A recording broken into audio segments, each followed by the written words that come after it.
ابھی ہمارے ناظم صاحب نے کہا کہ 100 طلبہ کی دستار بندی ہوگی. میں نے مفتی شبیر صاحب سے پوچھا کہ یہ 100 طلبہ کتنے دنوں کے ہیں؟ تو بتلایا کہ 2012 سے اب تک انہوں نے یہاں حفظ کیا ہے.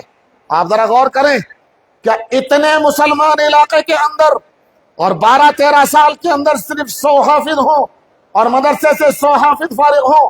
کیا یہ ہماری بے توجہی نہیں ہے؟ کیا ہم اپنی نسلوں کو دین اسلام سے دور نہیں رکھ رہے ہیں؟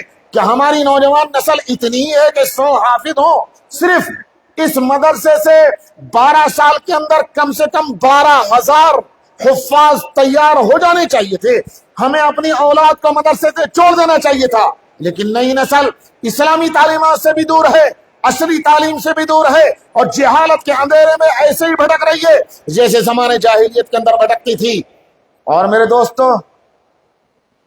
حضرت جعفر طیار نے دوسری بات یہ کہی تھی کہ بت پرستی میں ہم مبتلا تھے. میں یہ مانتا ہوں کہ ہم لوگ اور ہمارے نوجوان لڑکے اور ہماری نئی نسل ذرا توجہ سے سنتے رہیے گا میں کیا کہہ رہا ہوں. ہماری نئی نسل میں مانتا ہوں مندر میں جا کر بتوں کے سامنے سجدہ نہیں کر رہی ہے، بتوں پر مالا نہیں چڑھا رہی ہے، بتوں پر دودھ نہیں چڑھا رہی، بتوں کے سامنے چراغاں نہیں کر رہی ہے.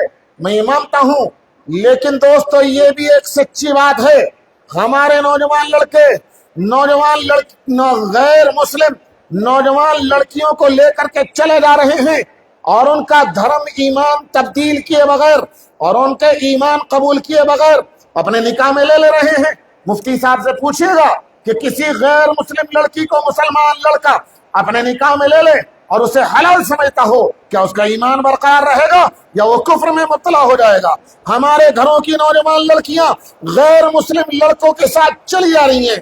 نوجوان لڑکیاں اسکولوں میں پڑھنے والی، کالجوں میں پڑھنے والی، میں اس موضوع پہ بھی تھوڑی سی آگے چل کر گفتگو کروں گا.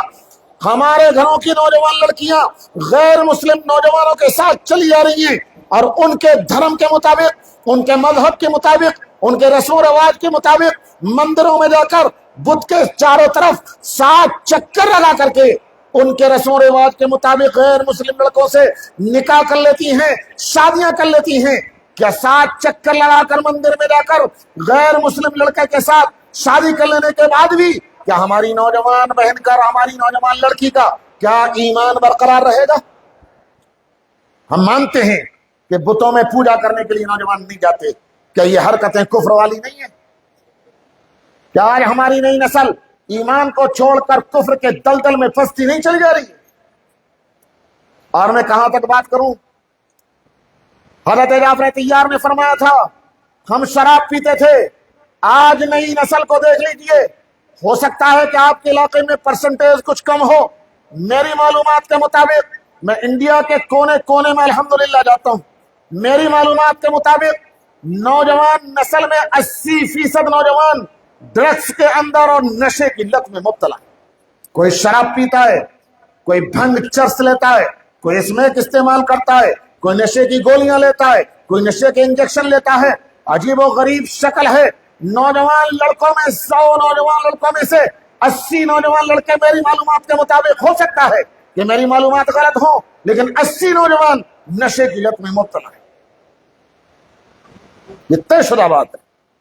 دلی سے آگے میوات کا علاقہ ہے، ہماری تبلیغی جماعت جو دنیا بھر میں کام کرتی ہے، حضرت مولانا محمد الیاس صاحب رحمۃ اللہ علیہ ہمارے دارالعلوم دیوبند کے فاضل ہیں، حضرت شیخ الہند کے شاگرد ہیں رحمۃ اللہ علیہ کے. حضرت شیخ الہند کے ہی شاگرد آپ کے کشمیر کی عظیم شخصیت حضرت علامہ انور شاہ کشمیر رحمۃ اللہ علیہ کی بھی تھی. انہوں نے تبلیغی جماعت کا کام میوات کے علاقے سے شروع کیا تھا، اور آج میوات کے علاقے میں اس کے نمایاں اثرات دیکھنے کو ملتے ہیں. اس کے باوجود صورتحال یہ ہے، میں میوات کے علاقے میں ایک جگہ بیان کرنے کے لیے گیا، جیسے تمہارے درمیان اس وقت بیان کر رہا ہوں. دارالعلوم دیوبند میں اس علاقے کے پڑھنے والے ایک طالب علم محمد احمد نام کے تھے، ہمارے ساتھ گئے. ان کے خالہ کے گھر میں کھانے کا انتظام تھا. شام کو عشاء کے بعد جلسہ تھا، ہم نے کھانا کھا لیا. جلسے والوں نے کہا کہ آپ کو اخیر میں تقریر کرنی ہے، تھوڑی دیر آرام کر لیجیے. ہم وہیں بیٹھ گئے. وہ محمد احمد جو طالب علم ہمارے ساتھ تھے، اسی گھر کے ایک لڑکے کو، اپنی خالہ کے لڑکے کو، 16-17 سال کا نیا لڑکا، اسے ہمارے سامنے لے کر کے آئے اور یہ کہا کہ حضرت اس کی صحت کے لیے دعا کر دیجیے۔ ہم نے اسے دیکھا تو بالکل پتلا، ہڈیوں کے علاوہ گوشت نام کی چیز اس کے جسم میں نہیں تھی۔ 16-17 سال کا خوبصورت لڑکا، لیکن ہڈیوں کے علاوہ کوئی چیز نہیں اس کے جسم میں۔ اللہ نے جتنی توفیق دی، ہم نے دعا کر دی، وہ لڑکا چلا گیا۔ تو ہم نے اس کے خلیرے بھائی سے، محمد احمد سے پوچھا کہ بیٹا تمہارے اس خلیرے بھائی کو بیماری کیا ہے؟ تو وہ کہنے لگا کہ حضرت وہ جو کھانسی میں پینے کا ایک سیرپ ہوتا ہے، کوریکس یا اوریکس، کیا ہوتا ہے وہ، کوریکس نام کا ہوتا ہے شاید، کہ وہ جو سیرپ ہوتا ہے اس میں ہلکا نشہ ہوتا ہے، پی لو تو رات کو نیند بڑی اچھی آتی ہے، ہلکا سا نشہ ہوتا ہے۔ کہنے لگا کہ اس میرے بھائی کو کھانسی کے سیرپ کے ذریعے نشہ کرنے کی لت پڑ گئی ہے، ایک ایک دن میں سیرپ کی 4-4 بوتلیں پیتا ہے، کوریکس سیرپ کی 4-4 بوتلیں پیتا ہے۔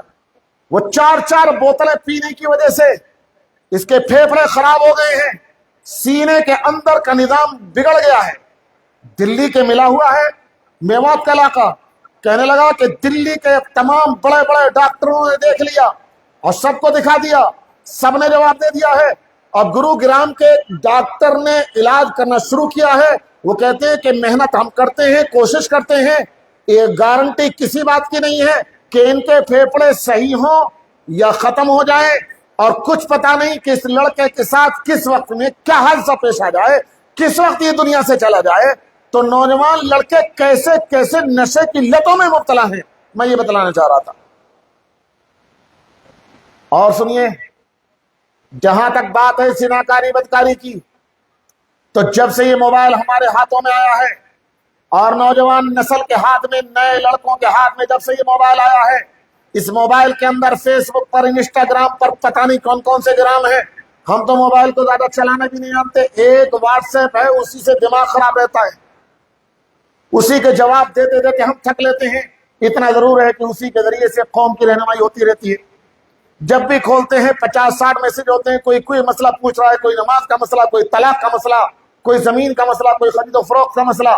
ہم جواب لکھتے لکھتے تھکے رہتے ہیں۔ یہاں آ کر کے ہمیں سکون ہے، ہماری سم کام نہیں کر رہی تو بڑا سکون ہے یہاں آ کر کے، ورنہ تو پتہ نہیں کتنے جواب لکھنے پڑتے۔ خیر، جب سے یہ شیطانی ڈبیا اور یہ موبائل انٹرنیٹ نوجوان نسل کے ہاتھ میں آیا ہے، ایسی گندی حرکتوں میں یہ نئی نسل مبتلا ہے کہ ہم زبان پر نہیں لا سکتے۔ ہم مدرسوں کی باؤنڈری میں بند رہتے ہیں، ہمیں زیادہ حالات معلوم نہیں ہیں، لیکن آپ لوگوں سے سن کر جو ہمیں واقعات معلوم ہوتے ہیں، اللہ کی قسم ہم کبھی کبھی سینے پر ہاتھ رکھ کر بیٹھ جاتے ہیں، سر پکڑ کر بیٹھ جاتے ہیں، یا اللہ یہ ہماری نئی نسل کیسی کیسی گندی لتوں میں مبتلا ہے۔ ہم زبان پر لا کر، شرم کی وجہ سے زبان پر نہیں لا سکتے۔ لوگ ہم سے کیسے کیسے مسئلے پوچھتے ہیں۔ نوجوان نسل انتہائی گندی گندی حرکتوں میں مبتلا ہے۔ خیر، میں یہ سماج کا رونا روتا رہوں، سوسائٹی کی برائیوں کا بیان کرتا رہوں، یہ مسئلے کا حل نہیں ہے۔ اب میں دوسری بات کی طرف آ رہا ہوں۔ میں نے آپ سے کہا ہے کہ 2-3 باتیں مجھے عرض کرنی ہیں۔ ایک بات میں نے عرض کی ہے، آپ کے سامنے میں نے آئینہ رکھا ہے سماج اور سوسائٹی کا۔ سماج اور سوسائٹی انتہائی غلط راستے پر پڑی ہوئی ہے۔ نبی اکرم صلی اللہ علیہ وسلم نے جو راستہ دکھایا تھا، اس راستے کو چھوڑ کر ہماری نئی نسل غلط راستہ پکڑ چکی ہے اور غلط راستہ اختیار کر چکی ہے۔ مسئلے کا حل کیا ہے؟ علاج کیا ہے؟ ہمیں علاج پر غور کرنا ہے۔ اگر ہم بیماری کو بیان کرتے رہیں اور علاج نہ کریں تو لوگ ہمیں پاگل کہیں گے۔ ہم کسی کے سامنے یہ کہیں، کیا ہوا، لائٹ بھاگ گئی؟ اگر ہم کسی کے سامنے یہ کہیں ہمارا پیٹ خراب ہے، کوئی پوچھے کہ دوا لی، ہم اس سے کہیں کہ دل کی بیماری بھی ہے، کہ دوا لی کہ لیور بھی خراب ہے، کہ دوا لی کہ گھٹنوں میں بھی درد ہے، 50 بیماریاں بیان کرتے رہیں اور دوا اور علاج کی طرف توجہ نہ دیں، لوگ ہمیں پاگل کہیں گے، ہم سماج کی خرابیوں کو تو بیان کرتے رہیں، لیکن اس کا ٹریٹمنٹ کیا ہے، اس کا علاج کیا ہے، تشخیص کیا ہے، ہمیں کون سی دوا لے کر اس دلدل سے نکلنے میں مدد ملے گی؟ اگر ہم علاج کی طرف توجہ نہیں دیں گے، ہماری نئی نسل بھٹک چکی ہے، بھٹکتی رہے گی۔ اگر ہم نے اپنی نئی نسل کو نہ پکڑا اور نہ تھاما، اگر اس کا ہاتھ پکڑ کر غلط راستے پر چلنے سے نہ روکا، اللہ کی قسم چند سال کے بعد یہ ہماری نئی نسل ہمارے ہاتھوں سے نکل چکے گی، بلکہ نکل چکی ہے۔ علاج کیا ہے؟ بیماری کوئی نئی نہیں ہے، بیماری پرانی ہے تو علاج بھی پرانا ہے۔ علاج بتانا چاہتا ہوں، میں نے حضرت جعفر طیار کا واقعہ سنایا تھا کہ حضرت جعفر طیار رضی اللہ تعالیٰ عنہ نے فرمایا تھا کہ نبی اکرم صلی اللہ علیہ وسلم کے آنے سے پہلے اور نبی کے نبی بننے سے پہلے ہم جہالت میں مبتلا تھے، شراب پیتے تھے، زناکاری کرتے تھے، سود کھاتے تھے، جنگ و جدال کرتے تھے، لڑکیوں کو دفن کر دیا کرتے تھے۔ اس بگڑے ہوئے ماحول کو سدھارنے کے لیے آپ اگلی بات پر بھی توجہ دیں، یہ کام کرنے کا ہے جو آگے کی بات ہے۔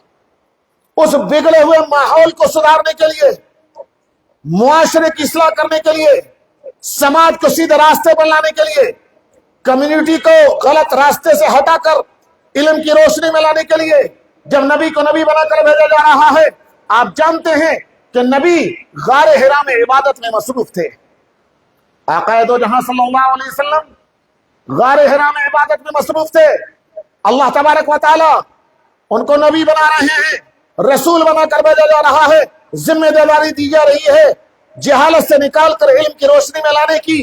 حضرت جبرائیل آتے ہیں اللہ تبارک و تعالیٰ کے پاس سے، سب سے پہلی وحی، سب سے پہلا پیغام لے کر، سب سے پہلے نبوت کا پروانہ لے کر کے نبی اکرم صلی اللہ علیہ وسلم کے پاس غار حرا کے اندر آتے ہیں۔ یہ علماء موجود ہیں، بڑی ذمہ داری کے ساتھ کہتا ہوں، آپ کو بات عجیب سی لگے گی لیکن گارنٹی کے ساتھ کہتا ہوں، پوچھے گئے علماء سے، حضرت جبرائیل جب آتے پہلا پیغام لے کر کے نماز کا حکم لے کر کے نہیں آئے، روزے کا حکم لے کر نہیں آئے، زکوٰۃ کا حکم بھی نہیں، حج کا بھی حکم بھی نہیں۔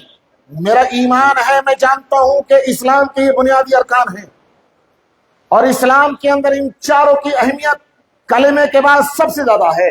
سب سے پہلے کلمہ، نماز، روزہ، زکوٰۃ اور حج، ان کی اہمیت کم کر کے میں اپنا ایمان خراب نہیں کرنا چاہتا۔ میرا ایمان ہے کہ اسلام کی بنیاد 5 ارکان پر ہے اور یہ 4 ارکان یہی ہیں، نماز، روزہ، زکوٰۃ اور حج۔ لیکن یہ بھی طے ہے کہ بنیادی ارکان ہونے کے باوجود پہلا حکم نہ نماز کا آیا، نہ روزے کا آیا، نہ زکوٰۃ کا آیا، نہ حج کا آیا۔ اگر پہلا حکم اس بگڑے ہوئے ماحول کو سدھارنے کے لیے اور نبی کو نبی بنائے جانے کے وقت میں تمام جہالت کے اندھیری کو ختم کر کے علم کی روشنی میں لانے کے لیے پہلا حکم اللہ کے پاس سے آتا ہے، پوچھئے علماء سے، تو حضرت جبرائیل آ کر کے پہلا حکم دیتے ہیں اللہ کے پاس سے، اقرأ بسم ربک الذی خلق، اس رب کے نام سے پڑھیے جس نے پیدا کیا۔ کیا سمجھ میں آیا کہ بگڑے ہوئے ماحول کو اگر لائن پر لانا ہے، سماج کو سدھارنا ہے، نئی نسل کو بچانا ہے، نوجوان لڑکوں کو اگر مندروں میں جانے سے بچانا ہے، نوجوان لڑکیوں کو غیر مسلم لڑکوں کے ہتھے چڑھنے سے بچانا ہے، اگر کسی چیز سے بھی گندی حرکت سے بچانا ہے تو ایک طریقہ ہے، وہی طریقہ جو طریقہ بگڑے ہوئے ماحول کو سدھارنے کے لیے نبی کو دے کر بھیجا گیا تھا، وہ تھا اقرأ بسم ربک الذی خلق، اس رب کے نام سے پڑھیے جس نے پیدا کیا۔ اگر شراب سماج سے ختم کرنی ہے، نوجوان نسل کو علم کی روشنی سے آراستہ کرنا پڑے گا۔ اگر قتل و غارت گری ختم کرنی ہے، زناکاری کو ختم کرنا ہے، اگر بت پرستی کو ختم کرنا ہے، الحاد اور کفر سے بچانا ہے، ایک راستہ ہے کہ امت کا ایک ایک بچہ علم کی روشنی سے آراستہ ہو، علم کے نور سے منور ہو۔ اگر علم کے نور سے منور ہوا، اللہ کی قسم، گناہ سماج سے خود بخود ختم ہو جائیں گے۔ آپ ایک سروے کر لیجئے، پورے ہندوستان کا چھوڑیے، کشتواڑ شہر کا سروے کیجئے، آپ دیکھیے کشتواڑ شہر کے اندر کتنے عالم ہیں، کتنے حافظ ہیں، کتنے قاری ہیں۔ مان لیجئے کہ کشتواڑ میں حفاظ اور قرار عالم اور مفتیان محدثین مفسرین سب کی تعداد 500 ہے. اب ان 500 میں آپ غور کیجئے گا، اکا دکا کوئی بگڑا ہوا ہو سکتا ہے. میں نہیں کہتا کہ سب معصوم ہیں اور دودھ کے دھلے ہوئے ہیں، معصوم تو صرف نبی ہوتا ہے. انسان سے غلطی ہو سکتی ہے، لیکن یہ گارنٹی سے میں کہتا ہوں کہ 500 علماء اور حفاظ اور قرہ سب مجموعی تعداد کل ٹوٹل اگر کشتواڑ شہر میں 500 ہے، اس 500 میں کوئی ایک بھی آپ کو شراب پیتا نہیں ملے گا، زناکاری بدکاری میں نہیں ملے گا، قتل و غارت گری کرتا ہوا نہیں ملے گا، گناہوں میں مبتلا نہیں ملے گا، مسجدوں میں تلاوت کرتے ہوئے دکھائی دیں گے، امامت کرتے ہوئے دکھائی دیں گے. اگر کاروبار بھی کر رہے ہیں تو زناکاری شراب نوشی میں مبتلا نہیں ملیں گے. اس کے علاوہ دوسرے 500 کو دیکھ لیجیے گا جو کالج میں پڑھتے ہوں، یونیورسٹی میں پڑھتے ہوں، کہیں نہ پڑھتے ہوں، پنچر کی دکان پر کام کرتے ہوں، کسی دکان پر سیل مین کا کام کرتے ہوں. ان 500 کو دیکھیں گے تو تمام گناہوں میں نہ صحیح لیکن ہر نوجوان کسی نہ کسی ایک گناہ میں مبتلا ملے. آپ سروے کر لیجیے، آپ پتہ لگا لیجیے، دیکھ لیجیے گا، پھر دیکھیے گا کہ میں بات صحیح کہہ رہا ہوں یا غلط کہہ رہا ہوں. بزرگوں آپ غور کرو، حفاظ کو علماء کو زناکاری سے بدکاری سے شراب نوشی سے بچانے والی چیز کیا ہے؟ کیا ہندوستان کا قانون، کیا پولیس، کیا جوڈیشری، کیا عدلیہ؟ یہ تو تمام کے لیے ہے. اگر پولیس کی وجہ سے یہ حفاظ اور علماء بچتے تو دوسروں کے لیے بھی تو پولیس ہے. قانون سب کے لیے ایک، جوڈیشری سب کے لیے ایک، عدلیہ سب کے لیے ایک. کیا چیز ہے کہ یہ حفاظ گناہوں سے بچے ہوئے ہیں اور دوسرے گناہوں سے بچے ہوئے نہیں ہیں؟ آپ کا دل کہے گا کہ ان کے پاس علم کا نور ہے، ان کے پاس علم کا نور نہیں ہے. اب میں نے اب تک آپ کو 2 باتیں بتلائی ہیں، اب تک جتنی میں نے تقریر کی ہے اس میں 2 باتیں بتلائی ہیں. اگر میں سب کا نچوڑ نکالوں، خلاصہ، پہلی بات میں نے یہ بتائی ہے کہ سماج کے اندر کوئی گناہ ایسا نہیں ہے جو زمانے جاہلیت میں تھا اور اب نہ ہو، ہر گناہ موجود ہے. دوسری چیز میں نے یہ بتلائی ہے کہ ان گناہوں کو ختم کرنے کا طریقہ علم کا حصول ہے. امت کا ہر فرد علم کی روشنی سے آراستہ ہو جائے، علم کے نور سے منور ہو جائے. میں گارنٹی سے کہتا ہوں، آپ پڑھ کر دیکھو، عمل کر کے تو دیکھو. اور میں نے آپ کو ایک نمونہ پیش کیا کہ جتنے حفاظ ہیں گناہوں سے بچے ہوئے رہتے ہیں، علماء ہیں وہ گناہوں سے بچے ہوئے رہتے ہیں. تو علم کے نور سے منور ہو جانا یہ گناہوں سے بچانے والا اور معاشرے کی اصلاح کرنے والا، سماج کو صحیح لائن پر لانے والا ہے. مجھے ابھی 2 باتیں اور عرض کرنی ہے. میں ایک واقعہ سنانا چاہتا ہوں، ایک لطیفہ. میں نے ابھی یہ کہا تھا آپ سے کہ نماز کا حکم بعد میں آیا، روزے کا حکم بعد میں، زکوٰۃ کا بعد میں، حج کا بعد میں، اور علم کے حصول کا حکم پہلے آیا. آج بھی ایسا ہی ہے. آج ایسا نہیں ہے کہ نماز پہلے ہو علم بعد میں ہو، روزہ پہلے ہو علم بعد میں ہو، زکوٰۃ پہلے ہو علم بعد میں ہو، حج پہلے ہو علم بعد میں ہو. نہیں، آج بھی ایسا ہی ہے، علم پہلے ہے. مجھے آپ ایک بات بتائیں گے، بچہ پیدا ہونے کے بعد کتنے سال کا ہو جائے، 7 سال کا، 10 سال کا، 12 سال کا، 15 سال کا، کتنا بڑا ہو جائے بچہ تب نماز فرض ہوتی ہے، روزہ فرض ہوتا ہے، زکوٰۃ فرض ہوتی ہے، حج فرض ہوتا ہے؟ کتنی عمر میں جا کر کے نماز فرض ہوتی ہے؟ آپ مجھے بتائیں گے ذرا؟ کوئی نہیں بتاتا. نماز ہو، روزہ ہو، زکوٰۃ ہو، کوئی چیز ہو، 15 سال سے پہلے فرض نہیں ہے. نماز فرض ہوتی ہے 15 سال پر، روزہ 15 سال پر، زکوٰۃ 15 سال پر، حج 15 سال پر. ہاں، اگر کوئی لڑکا 15 سال سے پہلے بالغ ہو جائے تو اسی وقت میں فرض ہو جائے. اور آج کل تو پھر میں کہوں گا کہ اس ڈبیا کی برکت سے 12 13 سال کے بچے صبح کو بالٹی اٹھائے پھرتے ہیں، بالغ ہو رہے ہیں. یہ ہنسنے کی بات نہیں ہے، یہ صحت کے لیے ایک بڑا مسئلہ ہے. 12 سال پر صحت برباد ہو رہی، 13 سال پر. ہنسنے کی بات نہیں ہے یہ. تو بالغ ہونے پر نماز فرض ہوتی ہے. یہاں مفتیان موجود ہیں، علماء موجود ہیں. اب ان سے یہ بھی پوچھ لیجئے کہ والدین پر بچوں کو علم دلانا کب فرض ہو جاتا ہے؟ یا بچے پر علم حاصل کرنا خود کب فرض ہو جاتا ہے؟ پوچھے گا علماء سے۔ فقہائے کرام نے فتاوی کی کتابوں میں لکھا ہوا ہے کہ جب بچہ 10-11 سال کا ہو جائے اور بالغ ہونے کے قریب ہو جائے تو بالغ ہونے کے بعد اسے نماز پڑھنی ہے۔ نماز کے مسائل کا سیکھنا، روزے کے مسائل کا سیکھنا، زکوٰۃ کے مسائل کا سیکھنا 10-11 سال کی عمر ہونے کے وقت میں، یہ فقہا جانتے ہیں اسے فقہی کتابوں میں مراہق کہا جاتا ہے۔ مراہق ہونے کے وقت میں یعنی بالغ ہونے کے قریب ہونے کے وقت میں علم کا حاصل کرنا اس بچے پر فرض اور واجب ہو جاتا ہے، اور 10-11 سال سے پہلے والد کے ذمے فرض ہوتا ہے کہ اپنے چھوٹے چھوٹے بچوں کو علم کی روشنی سے آراستہ کرے۔ ابھی ادھر سے آواز آئی تھی کہ 7 سال سے 10 سال تک کا کوئی بچہ ہو جائے تو نماز فرض ہو جاتی ہے۔ بھائی نماز فرض نہیں ہو جاتی، میں وہ بھی سنا دوں۔ ایک حدیث شریف میں نبی اکرم صلی اللہ علیہ وسلم نے فرمایا ہے کہ بچہ 7 سال کا ہو جائے تو نماز پڑھنے کو کہو، فرض نہیں ہے۔ یہ کہا گیا ہے نماز پڑھنے کو کہو، کیوں؟ اس لیے کہ جب وہ بالغ ہو اور نماز فرض ہو تو نماز کی عادت پہلے سے بنی ہوئی ہو، وہ پریکٹس پہلے سے کر چکا ہو، ریہرسل کر چکا ہو، اس لیے ہے وہ۔ تو 7 سال کا ہو جائے تو نماز پڑھنے کو کہو، نہیں پڑھتا سمجھاؤ بجھاؤ، پڑھتا ہے بہت اچھا۔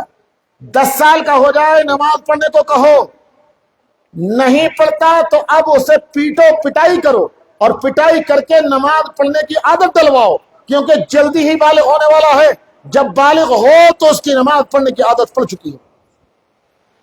اب یہ بتائیے 7 سال کا بچہ ہوا، حدیث کے مطابق، حدیث میں یہ ہے کہ 7 سال کا بچہ ہو جائے تو اسے نماز پڑھنے کو کہو۔ 7 سال کا بچہ ہوا، والد محترم 7 سال کے بچے سے کہیں گے کہ بیٹا نماز پڑھو۔ اگر 7 سال سے پہلے آپ نے اسے نماز یاد نہیں کروائی، وضو کا طریقہ نہیں بتلایا، اسے التحیات یاد نہیں، اسے درود شریف یاد نہیں، 7 سال کا بچہ ہے، آپ اس سے کہیں گے کہ نماز پڑھو، وہ اپنی معصوم زبان سے آپ کے منہ پر ایسا جواب دے گا کہ آپ کے گناہ کو بتلا دے گا۔ آپ سے کہے گا کہ ابا آپ مجھ سے نماز پڑھنے کو کہتے ہیں، مجھے وضو نہیں آتا، مجھے نماز یاد نہیں ہے، مجھے التحیات یاد نہیں ہے۔ بظاہر وہ اپنی مجبوری بیان کر رہا ہے کہ میں نماز کیسے پڑھوں، میں وضو نہیں جانتا، التحیات نہیں جانتا، درود شریف نہیں جانتا، لیکن اگر حقیقت میں آپ غور کریں تو وہ آپ کے منہ پر چپت مار رہا ہے کہ ذمہ داری آپ کی تھی 7 سال کا ہونے سے پہلے مجھے التحیات یاد کراتے، مجھے درود شریف یاد کراتے، مجھے نماز یاد کراتے، مجھے وضو کا طریقہ بتاتے، مجھے نماز کا طریقہ بتاتے۔ آپ نے بتایا تو ہے نہیں، اور مجھ سے کہہ رہے ہیں کہ نماز پڑھو، میں کیسے نماز پڑھوں؟ یہ حدیث صاف بتلاتی ہے کہ 7 سال کا بچہ ہونے سے پہلے نماز یاد کرانا، نماز کے مسائل سکھانا، وضو کا طریقہ بتانا، نماز کا طریقہ بتانا والدین کی ذمہ داری ہے۔ اس لیے میں کہہ رہا ہوں کہ علم آج بھی پہلے ہے، 7 سال سے بھی پہلے، اور نماز کب آتی ہے؟ 15 سال کے بعد۔ اور دوستو اس میں نماز کی اہمیت کب نہیں ہو جاتی؟ یہ یاد رہے کہ جتنا بڑا کام ہوگا، جتنا اہم کام ہوگا، اس کی تیاری بہت پہلے سے ہوتی ہے، اور وہ بڑا کام بعد میں ہوتا ہے۔ گھر میں شادی ہو تو شادی اہم کام ہے، کئی سال پہلے سے اس کی تیاری شروع کر دی جاتی ہے، 1 سال پہلے تو ہو ہی جاتی ہے، تو اس سے شادی کی اہمیت کم نہیں ہو جاتی۔ علم اگر پہلے ہے تو نماز کی اہمیت کم نہیں ہو جاتی، نماز کی اہمیت اتنی ہے، لیکن ہاں یاد رکھو اگر علم پہلے نہیں ہوگا اور نماز فرض ہو گئی اور علم کے بغیر کوئی نماز پڑھنے لگا تو کوئی ضروری نہیں، ذرا سنے میں کیا کہہ رہا ہوں، کوئی ضروری نہیں، علم کے بغیر، علم کی روشنی کے بغیر، جہالت کے اندھیرے میں اگر کوئی نماز پڑھنے لگا تو کوئی ضروری نہیں کہ وہ اللہ کے خوش ہونے کا ذریعہ بن جائے، ہو سکتا ہے کہ وہ نماز اللہ کے اور غضب کا ذریعہ بن جائے۔ میں نے بہت بڑی بات کہہ دی، اب سنیے ایک واقعہ۔ ہندوستان کا ایک مشہور شہر ہے بنگلور، کرناٹک کا کیپٹل ہے، اور آئی ٹی ہب ہے، وہ عصری تعلیم یافتہ لوگ جانتے ہیں۔ وہاں ایک آئی ٹی آئی ہے ڈیفنس منسٹری کا، اس میں فوج کے ساز و سامان بنتے ہیں۔ وہاں ایک ہمارے دوست ہیں IITN ہیں مہاراشٹر کے رہنے والے SM زکریا، اس میں کام کرتے ہیں ITI بنگلور میں جو ڈیفنس منسٹری کا ہے۔ ہم نے ان سے پوچھا ایک مرتبہ زکریا صاحب سے کہ آپ اس میں کیا کرتے ہیں، تو کہنے لگے کہ جس ڈپارٹمنٹ یہ میزائل میں چپ لگتی ہے، جو چپ کنٹرول روم سے اسے کنیکٹ رکھتی ہے، مربوط رکھتی ہے، اور کنٹرول روم سے اسی چپ کے ذریعے سے وہ میزائل کو نشانے پہ لگایا جاتا ہے۔ کہنے لگے وہ چپ ہمارے ڈپارٹمنٹ میں بنتی ہے جو میزائل میں لگتی ہے، اور اس ڈپارٹمنٹ کی تمام کمپیوٹر مشینری کو کنٹرول کرنے کے لیے ہم انجینئر ہیں 450، ان کا میں ہیڈ ہوں۔ یوں کہنے لگے وہ SM زکریا صاحب، بہترین IITN ہیں۔ خیر انہوں نے مجھے ان کی تاریخ تو اور ان کی ہسٹری تو بتلانی نہیں ہے۔ انہوں نے ایک مرتبہ کہا کہ ایک لطیفہ سناؤں، میں نے کہا سنائیے۔ ان کے لیے لطیفہ تھا، لیکن ہم تو سر پکڑ گئے کہ یہ کیا بلا ہے بھائی۔ کہنے لگے کہ 450 کا ہمارا اسٹاف ہے، میں ان کا ہیڈ ہوں۔ کہنے لگے 7 ہیں اس میں مسلم اور باقی نان مسلم، اور ہم سب نماز کے پابند ہیں۔ ہم نے اپنے آفس میں سارا نماز کا انتظام کر رکھا ہے، ظہر کی نماز کا وقت آفس کے وقت میں آتا ہے، ہم نے انتظام کر رکھا ہے، جماعت کے ساتھ نماز پڑھتے ہیں۔ کہنے لگے کہ میں تو بہت سینئر ہوں، 2.5 سال پہلے نئے IITN آئے ہیں، مسلمان ہیں، وہ بھی ہمارے ساتھ نماز پڑھتے ہیں۔ کہنے لگے چند دن پہلے کی بات ہے، اور وہ بتانے لگے کہ وہ ظہر کی نماز پڑھتے تھے تو بغیر وضو تازہ کیے ہوئے، یہ کہتے تھے میں گھر سے وضو کر کے آیا ہوں، اور نماز پڑھتے تھے۔ کہ چند دن پہلے کی بات ہے، ایک دن میرے پاس بیٹھ گئے اور مجھ سے کہنے لگے کہ باس، وہ انہوں نے جو لفظ بولا تھا وہ میں بول رہا ہوں، وہ جونیئر سینئر کو اپنے ہیڈ کو بول رہا ہے، باس آپ کو کچھ پیٹ کی پرابلم رہتی ہے کیا؟ ذرا سنیے کیا کہہ رہے ہیں، کیا پیٹ کی پرابلم رہتی ہے؟ تو زکریا صاحب کہتے ہیں، میں نے کہا نہیں مجھے تو کوئی پیٹ کی پرابلم نہیں ہے، کیوں پوچھ رہے ہو یہ بات تم؟ کہ میں اس لیے پوچھ رہا ہوں کہ ظہر کا وقت ہوتا ہے، روزانہ آپ استنجا کرتے ہیں پھر وضو کرتے ہیں، سنت طریقہ یہی ہے کہ استنجا کریں، تازہ وضو کریں، پھر نماز پڑھیں۔ روزانہ آپ استنجا کرتے ہیں پھر وضو کرتے ہیں پھر نماز پڑھتے ہیں۔ مجھے دیکھیے، میں صبح 8 بجے استنجا کر کے گھر وضو کر کے آتا ہوں، اور شام کو 4 بجے تک مجھے استنجا کی ضرورت نہیں پڑتی۔ شام کو 4 بجے میں گھر جا کر ہی استنجا کرتا ہوں، تب نیا وضو کرتا ہوں، میرا تو وضو نہیں ٹوٹتا۔ کہہ رہے ہیں میں نے اس سے پوچھ لیا کہ چلو تمہیں استنجا کی ضرورت نہیں پڑتی، لیکن صبح سے 8 بجے سے 4 بجے تک ظہر کی نماز بیچ میں تم پڑھتے ہو، صبح 8 بجے سے 4 بجے تک کبھی گیس کراس بھی نہیں ہوتا؟ استنجا کی ضرورت نہیں پڑتی ہے لیکن گیس کراس بھی نہیں ہوتا۔ تو وہ IITN جو چپ بنا رہے ہیں، کمپیوٹری مشینری کو اپنی انگلیوں کا کھلونا بنائے ہوئے ہیں، اور میزائل کو کنٹرول کر رہے ہیں اپنی انگلیوں سے، چپ بنا رہے ہیں، ان IITN صاحب نے جواب دیا کہ باس کیا گیس کراس ہونے سے بھی وضو ٹوٹ جاتا ہے؟ یعنی انہیں یہ مسئلہ پتہ نہیں تھا کہ ہوا نکلنے سے، گیس کراس ہونے سے وضو ٹوٹ جاتا ہے۔ اب آپ یہ بتائیے، علم کی روشنی کے بغیر، جہالت کے اندھیرے میں، علم کے نور کے بغیر، مسالے کا علم نہیں ہو سے، مسائل کا علم حاصل کیے بغیر، ظہر کی نماز وہ بندہ کتنے دنوں سے، کتنی مرتبہ بغیر وضو کے پڑھ چکا ہے، اور کتنی نمازیں اس نے اور بغیر وضو کے پڑھی ہوں گی، یہ سمجھ کر کہ گیس کراس ہونے سے وضو نہیں ٹوٹتا۔ آپ سوچیں تو صحیح، جب وہ بندہ گیس کراس ہونے کے باوجود، وضو ٹوٹنے کے باوجود نماز پڑھنے کے لیے کھڑا ہوتا ہوگا اور مصلی پر نماز پڑھتا ہوگا، تو وہ نماز کیا اللہ تبارک و تعالیٰ کی رحمت کو دعوت دیتی ہوگی، یا وہ نماز اللہ کے غضب کو بھڑکاتی ہوگی؟ آپ خود طے کر لیجئے۔ اس لیے میں نے کہا تھا کہ علم کی نور کے بغیر اگر نماز پڑھی جائے تو کوئی ضروری نہیں کہ وہ اللہ کی رحمت کو دعوت دے، ہو سکتا ہے کہ اللہ کے غضب کو اور بھڑکا دے۔ علم کا نور ضروری ہے۔ اب میں آخری بات بتا کر کے اپنی بات میں ختم کر دوں گا انشاءاللہ۔ مجھے یہ بتایا گیا کہ 1 بجے نماز ہونی ہے، 15 منٹ پہلے کم سے کم وضو کے بھی لیے دینا ہے، ورنہ کوئی بغیر وضو کے نماز پڑھ لے گا IITN صاحب کی طرح تو بڑا مسئلہ بن جائے گا بھائی۔ خیر، آخری بات دیکھیے، میں نے یہ کہا ہے اب تک معاشرے میں ہر قسم کی خرابی ہے، خرابیوں کو مٹانا ہے تو اس کا ایک طریقہ ہے کہ امت کا ہر فرد علم کی روشنی سے آراستہ ہو، علم کے نور سے منور ہو۔ بھائی جانے کا ماحول نہ بنائے، چند منٹ میں اپنی بات ختم کر دوں گا انشاءاللہ۔ تو علم کے نور سے منور ہو ہر شخص۔ میں جو کہہ رہا ہوں کہ علم کے نور سے منور ہو، کون سا علم، کس چیز کا علم؟ علم کا بھی تو ایک مسئلہ ہے۔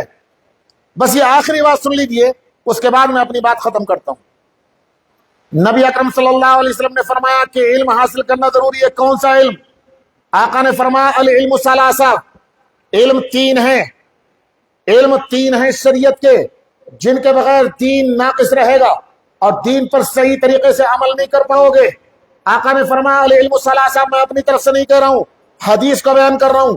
فرمایا تین ہیں علم، آیت محکمہ، قرآن کریم کے آیات کا علم، یعنی قرآن کریم پڑھا جائے، وسنت قائمہ، اور نبی اکرم صلی اللہ علیہ وسلم سے ثابت شدہ سنتوں کا بیان، یعنی نبی اکرم صلی اللہ علیہ وسلم کی سنتوں کو سیکھا جائے، قرآن کو پڑھا جائے، سنتوں کو سیکھا جائے۔ تیسری چیز فرمائی وہ فریضۃ عادلہ، اور وہ احکام اور وہ مسائل جو علماء امت نے قرآن و حدیث سے نکال کر امت کے سامنے رکھ دیے ہیں، اپنی زندگی سے متعلق احکام کو سیکھنا۔ یہ تین چیزیں ہیں۔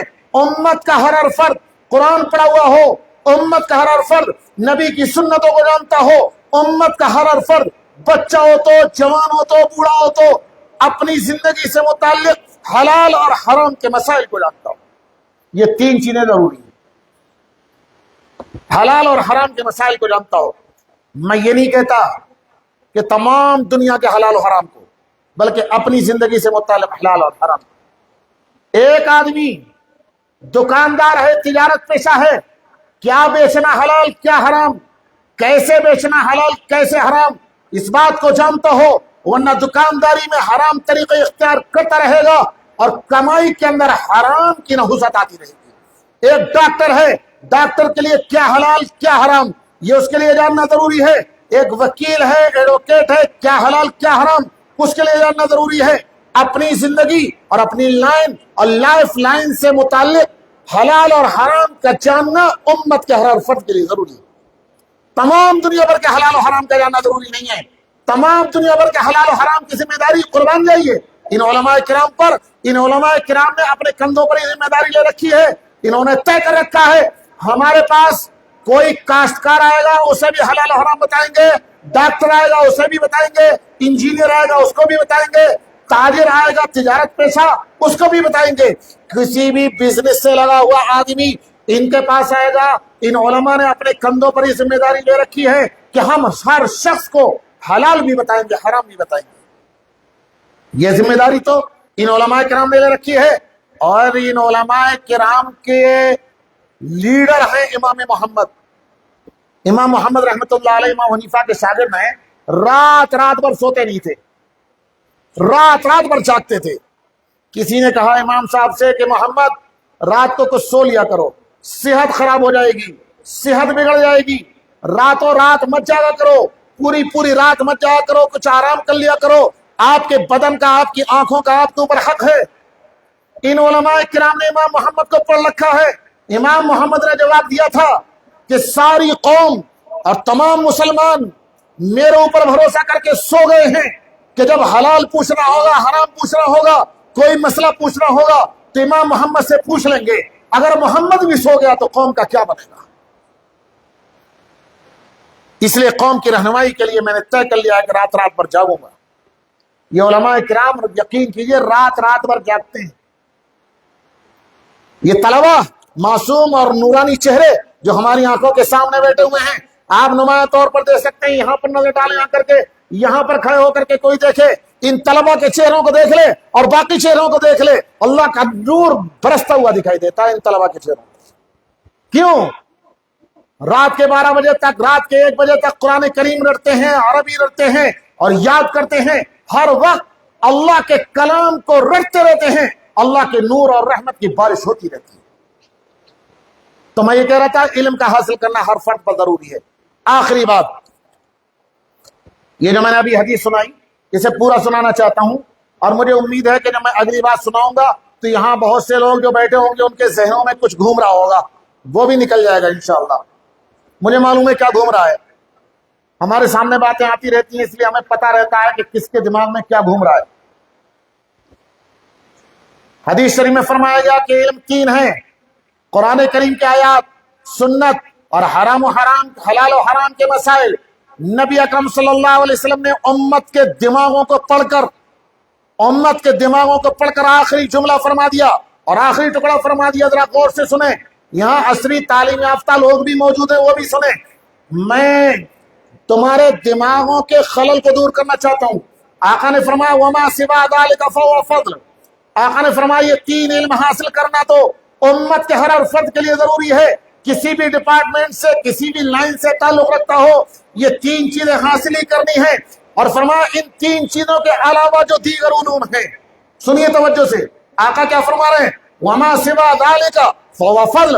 ان تین علوم کے علاوہ جو دیگر علوم ہیں، انجینئرنگ کا علم ہو، ڈاکٹری کا علم ہو، میڈیکل لائن کا علم ہو، چاہے قانون کا، لا کا علم ہو، ایڈوکیٹ بننا چاہتے ہو، اس کے علاوہ جتنے علوم ہیں، آقا نے فرمایا فَهُوَ فَضْلٌ، تو وہ فضیلت کی چیز ہے، تمہارے لیے پلس پوائنٹ ہیں۔ کس نے منع کیا حاصل کرنے کو؟ حاصل کیجئے۔ بلکہ سنیے، میں تو آگے بڑھ کر کے، اور ہمارے اکابر، سارے اکابر دیوبند کے اکابر، دارالعلوم دیوبند کے سارے اکابر آگے بڑھ کر کے آج کل اس بات کی تلقین کرتے ہیں، ترغیب دیتے ہیں کہ دیکھو بھائی، امت کو جیسے حفاظ کی ضرورت، جیسے علماء کی ضرورت، جیسے مفتیوں کی ضرورت، اسی طریقے سے امت کو ماہر اسپیشلسٹ ڈاکٹروں کی ضرورت، بہترین لائرز کی ضرورت، بہترین ججز کی ضرورت اور بہترین انجینئرز کی ضرورت، ہر شعبہ حیات سے، ہر ڈپارٹمنٹ سے تعلق رکھنے والے ماہر اور اسپیشلسٹ حضرات کی ضرورت ہے۔ آپ اپنی اولاد کو انجینئر بناؤ، بہت اچھا، مبارک ہو آپ کو۔ آپ اپنے بچے کو ڈاکٹر بنا دو، آپ اپنے انجینئر کو لائر، قانون داں، ایڈوکیٹ بنا دو، جج بنا دو، بہت مبارک۔ ہم آگے بڑھ کر آپ کو مبارکباد پیش کریں گے، لیکن پھر وہی کہیں گے کہ آپ کا بچہ ڈاکٹر ہو، حلال اور حرام کو جانتا ہو۔ اگر حلال اور حرام کو نہیں جانتا ہوگا، آپ کا بچہ ڈاکٹر بن جائے گا، حلال اور حرام کو نہیں جانتا ہوگا، تو اس کی نظر مریض کے مرض سے زیادہ مریض کی جیب پر ہوگی۔ مریض کو لوٹنے والا تو بنے گا، مریض کی ہمدردی اور خیر خواہی کرنے والا نہیں بنے گا۔ حلال اور حرام کو جانتا ہوگا تو اسی ڈاکٹری کے پیشے سے، اسی وکالت کے پیشے سے، اسی انجینئرنگ کے ذریعے سے وہ جنت میں پہنچ جائے گا۔ کیسے پہنچ جائے گا؟ نبی اکرم صلی اللہ علیہ وسلم نے فرمایا التاجر الصدوق الامین مع النبیین والصدیقین والشہداء۔ علماء سے ترجمہ پوچھتے رہیے گا، آپ کے لیے نہیں، کچھ بچے سمجھ جائیں گے، یہ علماء سمجھ جائیں گے۔ میں ایک بات عربک گرامر کی بتلانا چاہتا ہوں۔ التاجر الصدوق الامین پر الف لام استغراق کا ہے، اور حدیث کا مطلب یہ ہے کہ ہر قسم کی بزنس کرنے والا، یعنی تمام تاجر، تمام بزنس کرنے والے، کوئی میڈیکل لائن کی بزنس کرے، کوئی انجینئرنگ لائن کی بزنس کرے، کوئی کاشتکاری کرے، کوئی دکان رکھے، کسی بھی قسم کی بزنس کرنے والا، آقا صلی اللہ علیہ وسلم فرماتے ہیں التاجر الصدوق الامین، ہر قسم کی بزنس کرنے والا اگر سچائی کے ساتھ کرتا ہے، امانت داری کے ساتھ کرتا ہے، دوسرے لفظوں میں یہ کہیے قرآن و حدیث کی روشنی میں بزنس کرتا ہے، تو آقا فرماتے ہیں کہ اسی بزنس کی بنیاد پر حشر کے میدان میں مع النبیین والصدیقین والشہداء، کہ انبیاء کے ساتھ اس کا حشر ہوگا، شہداء کے ساتھ ہوگا، صدیقین کے ساتھ ہوگا۔ اگر ایک ڈاکٹر اپنی ڈاکٹری کی بنیاد پر، ایک وکیل اپنی وکالت کی بنیاد پر قرآن و حدیث کی روشنی میں اپنے بزنس کو چلا کر اگر حشر کے میدان میں نبی کے ساتھ ساتھ اس کا حشر ہو جائے، تو اس سے زیادہ کامیاب آدمی اور کون ہو سکتا ہے؟ ہم کبھی منع نہیں کرتے کہ آپ اپنی اولاد کو عصری تعلیم نہ دیں، عصری تعلیم دینا ضروری ہے۔ اب اس پر بھی ایک بات سن لیجیے، اگر آپ نے صرف ڈاکٹر اپنے بچے کو بنا دیا، وکیل بنا دیا، انجینئر بنا دیا، ہوائی جہاز کا پائلٹ بنا دیا، کمپیوٹر کا آپریٹر بنا دیا، لیکن قرآن اور سنت کو نہ سکھایا، حلال اور حرام کو نہ سکھایا، تو پھر وہی ہوگا کہ آپ کا بیٹا کالج میں پڑھ رہا ہوگا، آپ کا بیٹا یونیورسٹی میں پڑھ رہا ہوگا، اور آپ کو بتائے بغیر اپنے کالج یونیورسٹی سے غیر مسلم لڑکی کو لے کر چلا جائے گا۔ آپ کی لڑکی یونیورسٹی میں پڑھ رہی ہوگی، آپ کی لڑکی کالج میں پڑھ رہی ہوگی، آپ کو بتائے بغیر غیر مسلم لڑکے کے ساتھ جا کر مندر میں جا کر 7 چکر اور 7 پھیرے لے لے گی۔ اس لیے میں کہہ رہا ہوں، اقبال نے کہا تھا ہم تو سمجھے تھے کہ لائے گی فراغت تعلیم، ہم تو سمجھے تھے کہ لائے گی فراغت تعلیم، یعنی تعلیم حاصل کر کے فراغت ہوگی، پیسہ آئے گا، معاشی زندگی بہتر ہوگی۔ کیا خبر تھی کہ چلا آئے گا الحاد کی ساتھ؟ ہمیں کیا پتا تھا کہ ہمارے بچے ملحد بن جائیں گے؟ اگر اس الحاد سے بچانا ہے دوستو، اگر اس الحاد سے بچانا ہے تو ان بچوں کو جو کالجوں میں پڑھتے ہیں، جو یونیورسٹیوں میں پڑھتے ہیں، اسکولوں میں پڑھتے ہیں، مدرسوں میں آپ کو جوڑنا پڑے گا۔ میں نہیں کہتا کہ پورا ٹائم آپ مدرسے میں دیں، صبح شام مدرسوں سے جوڑیں، صبح کو 1 گھنٹہ دے دیں، شام کو 1 گھنٹہ دے دیں ان بچوں کو جو اسکولوں میں پڑھتے ہیں، اور وہ مدرسوں میں آ کر کے قرآن کریم کی تعلیم حاصل کر لیں، سنتوں کو سیکھ لیں، حلال اور حرام کو سیکھ لیں۔ بلکہ میں ابھی کچھ دن پہلے مولانا رحمت اللہ صاحب کے یہاں بانڈی پورہ آیا تھا، اس میں پورے صوبے کے مدارس کے ذمہ داران موجود تھے، اس مدرسے کے ذمہ دار بھی گئے ہوئے تھے۔ میں نے یہ کہا تھا وہاں، میں نے تمام صوبے کے علماء سے اپیل کی تھی کہ آپ اپنے اپنے علاقوں میں اپنے اپنے علاقے کے لوگوں کو جوڑ کر خالص اسلامک ماحول کے اسکول قائم کیجیے، اسی اسکول میں اسلام کی شناخت کے ذرائع پیدا کر دیجیے، قرآن کریم کے پڑھنے کے انتظام کر دیجیے۔ اپنے اسکول ہوں، کیوں جائیں ہمارے بچے کانوینٹ میں پڑھنے کے لیے؟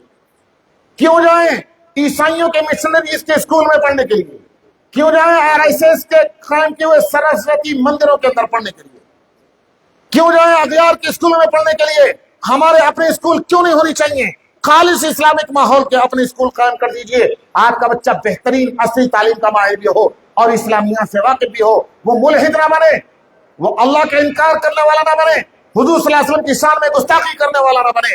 اپنے بچوں کی حفاظت کیجئے، ورنہ اگر اسلامک ماحول میں اسکول نہیں بنیں گے اور اسلامی ماحول ان کو نہیں ملے گا تو یہ تعلیم تو لائی گئی ہے تمہیں عیسائی بنانے کے لیے۔ یہاں اصلی تعلیم یافتہ حضرات ہوں گے، آپ یوٹیوب پر انٹرنیٹ پر سرچ کر لیجئے گا۔ 1835 میں جب انگریزوں کی حکومت تھی، 1835 میں لارڈ میکالے نے لندن کی پارلیمنٹ میں، برطانیہ کی برٹش کی پارلیمنٹ میں تقریر کی تھی۔ لارڈ میکالے نے تقریر کی تھی برٹش کی پارلیمنٹ میں 1835، غالباً مجھے تاریخ ہو سکتا ہے کہ کچھ گڑبڑ ہو رہی ہو اگر میں نہ بول رہا ہوں، 2 فروری تھی، 2 فروری 1835 میں برٹش پارلیمنٹ کے اندر تقریر کی لارڈ میکالے نے، اور یہ کہا تھا کہ ہندوستان کا دورہ کر کے میں اس نتیجے تک پہنچا ہوں کہ جب تک ان کے ثقافت کو، ان کے کلچر کو اور ان کے علمی ذہن کو نہیں بدلا جائے گا، اور جب تک اپنا تعلیمی نظام ان کے اوپر مسلط نہیں کیا جائے گا اور اپنے تعلیمی نظام میں ان کو نہیں ڈھالا جائے گا، تب تک ہندوستان پر ہماری مضبوط حکومت قائم ہونا ناممکن ہے۔ اس کے بعد لارڈ میکالے کو یہاں کا نظام تعلیم بنانے کی ذمہ داری دی گئی تھی، اور اس نے ایک نظام بنانے کے بعد کلکتے کے اندر اس وقت میں پارلیمنٹ تھی، ارکان تھے کونسل کے ارکان ہوا کرتے تھے کلکتے کے اندر، انگریزی کونسل کے 50 ارکان تھے۔ میری معلومات کے مطابق جب اس نے نظام تعلیم پیش کیا تھا تو 49 ارکان نے اس کے حق میں فیصلہ دیا تھا اور ووٹ دیا تھا۔ ایک رکن نے، کونسل کے ایک ممبر نے مخالفت کی تھی، بعد میں کچھ تبدیلی کرنے کے بعد اس نے بھی حامی بھری تھی، تو 50 کے 50 ممبران نے اس تعلیمی نظام کو قبول کر لیا تھا، اور ہندوستان کے اندر پھر اسی نظام کے مطابق کالج یونیورسٹیاں قائم کی گئی تھیں۔ لارڈ میکالے کا نظام آیا تھا، لیکن قربان جائیے، ابھی ہمارے مولانا رئیس صاحب بیان فرما رہے تھے، وہ کچھ اردو بول رہے تھے، کچھ کشمیری بول رہے تھے، مجھے ان کی پوری بات تو سمجھ میں نہیں آئی، لیکن مولانا قاسم نانوتوی رحمۃ اللہ علیہ کی قربانیوں کو وہ ذکر کر رہے تھے۔ لارڈ میکالے نظام تعلیم یہاں لے کر کے آیا، ہمارے اکابر دیوبند نے اس کے مقصد کو سمجھا، اور ہمارے اکابر دیوبند نے اس کے مقابلے میں یہ مدارس کھڑے کر دیے، اور مولانا قاسم نانوتوی رحمۃ اللہ علیہ نے دیوبند میں دارالعلوم دیوبند کو نام کا مدرسہ قائم کر دیا، اور اسی کی شاخیں پورے ملک کے اندر پھیل گئیں۔ یہ مدرسہ اخیار العلوم بھی اسی کی ایک برانچ اور اسی کے ایک شاخ کے طور پر کام کر رہا ہے۔ مدارس کا نظام پھیلا دیا۔ لارڈ میکالے تمام تر کوششوں کے باوجود ہندوستان کے مسلمانوں کے دلوں سے نبی کی محبت کو نکال نہیں سکا۔ لارڈ میکالے اللہ کی وحدانیت کو نکال نہیں سکا، اور آج بھی ہم فخر کے ساتھ کہتے ہیں اسلام اپنی صحیح شکل و صورت میں جتنا ہندوستان کے اندر موجود ہے، ہندوستان کے علاوہ کسی اور ملک کے اندر موجود نہیں۔ وہ تو نظام تعلیم لایا تھا اسلام ختم کرنے کے لیے۔ ہمارے اکابر میں سے ایک بہت بڑے عالم ہیں، میں جان بوجھ کر نام نہیں لے رہا ہوں، بہت بڑے عالم ہیں، انہوں نے برٹش کا انگلینڈ کا دورہ کیا، اور انگلینڈ میں بھی اللہ کا فضل ہے ہمارے دیوبند کے پڑھے ہوئے لوگوں نے جا کر وہاں بھی مدرسے قائم کر دیے۔ انگلینڈ کے اندر بھی وہاں دورہ کیا، 8-10 مدرسوں میں گئے۔ انگلینڈ کا ایک شہر ہے ڈوزبری، آپ جانتے ہوں گے، بری بری کہتے ہیں عام طور پر۔ دالوم ڈوزبری کے اندر 800 طلبہ ہاسٹل میں رہ کر علم حاصل کرتے ہیں اور عالم مکمل بنتے ہیں، مکمل عالم بنتے ہیں۔ انہوں نے اس مدرسے کا دورہ کرنے کے بعد یہ کہا تھا، کاش مجھے لندن کے کسی چوراہے پر لارڈ میکالے کا مجسمہ، اس کا اسٹیچو مجھے مل گیا تو میں اس کے سینے پہ لکھ دوں گا۔ اگر لندن کے کسی چوراہے پر مجھے لارڈ میکالے کا مجسمہ مل گیا تو میں اس کے سینے پہ لکھ دوں گا کہ لارڈ میکالے، تو نظام تعلیم ہندوستان لے کر کے گیا تھا ہماری نسلوں سے اسلام کو مٹانے کے لیے، تو اسلام کو کیا مٹا تھا؟ اپنے انگلینڈ کو دیکھ لے، ہم نے تیرے لندن کے سینے میں لا کر مدرسہ قائم کر دیا اور وہاں اسلام کے علماء پیدا ہو رہے ہیں۔ دوستو، ان مدارس کی اہمیت کو سمجھو، ان مدارس کی اہمیت کو سمجھو میرے بھائیوں۔ میں نے ابھی تم سے کہا تھا تھوڑی دیر پہلے، 7 سال کا بچہ ہونے سے پہلے نماز یاد کرانا ذمہ داری آپ کی ہے، لیکن آپ کوئی آفس میں چلا جاتا ہے، صبح شام کو آتا ہے، کوئی اپنے کاروبار میں لگ جاتا ہے، کوئی دکان میں لگ جاتا ہے، کوئی ہندوستان چھوڑ کر کے سعودی بیٹھا ہوا ہے، کوئی قطر میں بیٹھا ہوا ہے، اپنے کاموں میں لگے ہوئے ہیں۔ ان علماء کرام پر قربان جائیے، ان کی قدر کو، ان کی عظمت کو پہچانو۔ ان علماء نے دیکھا کہ امت کے والدین، ان علماء نے دیکھا امت کے والدین اپنے بچوں کے حوالے سے اپنی ذمہ داریوں کو ادا نہیں کر رہے ہیں، انہوں نے تمام تر چیزوں کو چھوڑ کر مدرسے کھول دیے، اور تمہارے بچوں کو نماز سکھانے، قرآن پڑھانے، وضو سکھانے، نماز کا طریقہ بتانے کی ذمہ داری اپنے کندھوں پر لے لی۔ اب اگر تم ان مدرسوں کی ذمہ داری اپنے کندھوں پر نہیں لوگے تو ان مدرسوں کا کیا بنے گا؟ کیسے چلیں گے؟ بس 1 منٹ سے زیادہ نہیں لگے گا انشاءاللہ۔ ایک آخری بات کہہ کے اپنی بات میں ختم کرتا ہوں۔ حضرت مولانا اشرف علی صاحب تھانوی رحمۃ اللہ علیہ کا نام سنا ہے؟ یو پی کے ایک شہر میرٹھ میں ایک مرتبہ بیان کر رہے تھے تو انہیں جوش آ گیا، اور جوش میں آ کر کے کہا کہ لوگوں، تمہارے پاس 4 ہاتھ پیر ہیں، ان علماء کے پاس بھی 4 ہاتھ پیر ہیں۔ تم دکان چلا سکتے ہو، یہ بھی چلا سکتے ہیں، تم کھیتی باڑی کر سکتے ہو، یہ بھی کھیتی باڑی کر سکتے ہیں، کچھ نہیں کر سکتے تو رکشہ تو چلا ہی سکتے ہیں۔ اگر ان کے پیٹ کا مسئلہ ہوتا تو اپنے پیٹ کے چلانے کا انتظام یہ کہیں سے کر لیتے، یہ مدرسوں کو چھوڑ کر چلے جائیں گے، دکان کھول لیں گے، مسجدوں سے نکل جائیں گے، کھیتی باڑی میں لگ جائیں گے، یہ اپنے پیٹ کا انتظام کر لیں گے۔ لیکن سوچو کہ اگر ان علماء نے مدارس کو چھوڑ دیا، مسجدوں کو چھوڑ دیا، تو یہ اپنے پیٹ کا انتظام کر لیں گے، تمہارے ایمان کا کیا بنے گا؟ اس لیے میرے دوستو، ان مدارس کی اہمیت کو سمجھو اور ان کو مضبوط سے مضبوط کرو۔ اللہ تبارک و تعالی مجھے بھی عمل کرنے کی توفیق عطا فرمائے، آپ کو بھی عمل کرنے کی توفیق عطا فرمائے۔ وآخر دعوانا الحمدللہ رب العالمین۔ مختصر سی دعا کر لیں۔ اللہم صلی علی سیدنا و مولانا محمد وعلی آل سیدنا و مولانا محمد وبارک وسلم۔ ربنا آتنا فی الدنیا حسنۃ وفی الآخرۃ حسنۃ وقنا عذاب النار۔ یا اللہ، ہمارے یہاں مل جل کر بیٹھنے کو قبول فرما۔ یا اللہ، اس اجتماع کو قبول فرما، ہمارے یہاں آنے کو قبول فرما، ہمارے کہنے سننے کو قبول فرما۔ یا اللہ، اس مدرسے کو دن دونی رات چوگنی ترقی عطا فرما، اس کی تمام ضروریات کی کفالت اپنے خزانے غیب سے فرما۔ یا اللہ، یہاں پڑھنے والے ان معصوم نورانی چہروں کو قبول فرما، ان طلبہ کو قبول فرما، پڑھانے والے اساتذہ کو قبول فرما۔ یا اللہ، اس مدرسے کا تعاون کرنے والے، اس سے محبت رکھنے والوں کو قبول فرما۔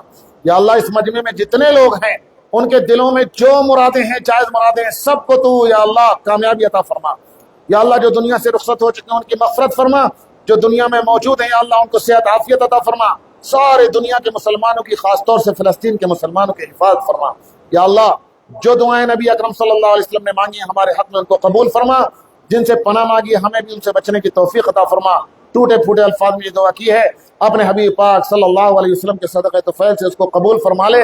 ربنا تقبل منا انك انت السميع العليم وتب علينا انك انت التواب الرحيم. وصلى الله تعالى على خير خلقه محمد وعلى اله وصحبه اجمعين برحمتك يا ارحم. کس کے ہیں اعلانات سماعت فرما لیں. ایک اعلان یہ ہے کہ اذان ہوگی اور اذان کے 15 منٹ کے بعد انشاءاللہ امام مسجد کے اندر، اور اس کے بعد کھانے کے بعد دوسری نشست ہوگی انشاءاللہ، جس کا نذیر صاحب دامت برکاتہ کا خطاب بھی ہوگا اور طلبہ کی دستربندی بھی ہوگی. موسم کی صورتحال اگر